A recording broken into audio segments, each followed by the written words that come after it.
Iran এক সুন্দর দেশ। সেই দেশের এক সম্রাট, নাম তার নওশের। প্রজাদের তিনি খুব ভালোবাসতেন, সত্য ও সুন্দরের কথা বলতেন, ন্যায়ভাবে শাসন করেন রাজ্য। চারিদিকে তার সুনাম, সকলেই সম্রাট নওশেরের প্রশংসায় পঞ্চমুখ। সম্রাট একদিন সদল বলে শিকারে গিয়েছেন। বনের এদিক ওদিক ঘুরে শিকার করতে করতে ক্লান্ত হয়ে সম্রাট বিশ্রামের জন্য তাঁবু ফেললেন। এদিকে দুপুর বেলা, খাবারের সময়। সিপাহীরাও সবাই ক্লান্ত।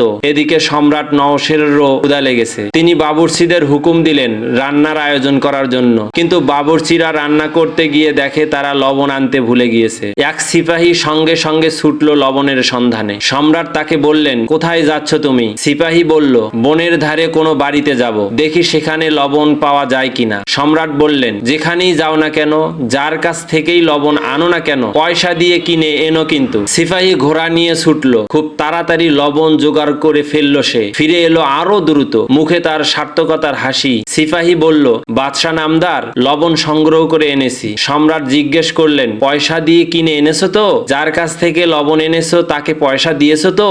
এমনি এমনি চেয়ে নিয়ে আসনি তো লবণ? নওশের ব্যাকুল হয়ে তা জানতে চাইলেন। এই দেখে এক উজিরে আজম মৃদু হেসে বললেন, সম্রাট, আপনি এই সামান্য ব্যাপার নিয়ে এত মাথা ঘামাচ্ছেন কেন? বারবার আপনি জানতে চাইছেন পয়সা দিয়ে কিনে আনা হয়েছে কিনা। কারো কাছে থেকে যদি একটু লবণ এমনি নিয়েই আসা হয় তাতে ক্ষতি কি? সম্রাট বলল, না না, সেটা হওয়া উচিত নয়। আমি যদি অন্যায়ভাবে কারো কাছ থেকে একটা আপেল নেই, তবে দেখা যাবে আমার সঙ্গীরা গাছটাই উপড়ে দিয়েছে। আমি যদি সিপাহীকে বলি, যাও বিনামূল্যে একটা ডিম নিয়ে এসো, ও গিয়ে কারো বাড়ি থেকে মুরগি শুদ্ধ ধরে আনবে, এটা কি ঠিক হবে? সকলেই মাথা ঝাঁকালো। সকলে বলল, না, এটা করা ঠিক হবে না। সম্রাট নওশের বললেন, সম্রাট হয়ে অন্যায় করা উচিত নয়। সম্রাট যদি একটু অন্যায় করে, তবে রাজকর্মচারীরা অন্যায় করবে আরো বেশি। তাই ক্ষমতাবান সম্রাটকে থাকতে হয় আরো সচেতন। আমি শুধু সেটুকুই চেষ্টা করি। উপস্থিত সকলেই সম্রাটের প্রশংসায় শতমুখ হয়ে বলে উঠল, আমাদের মহান সম্রাটের জয় হোক।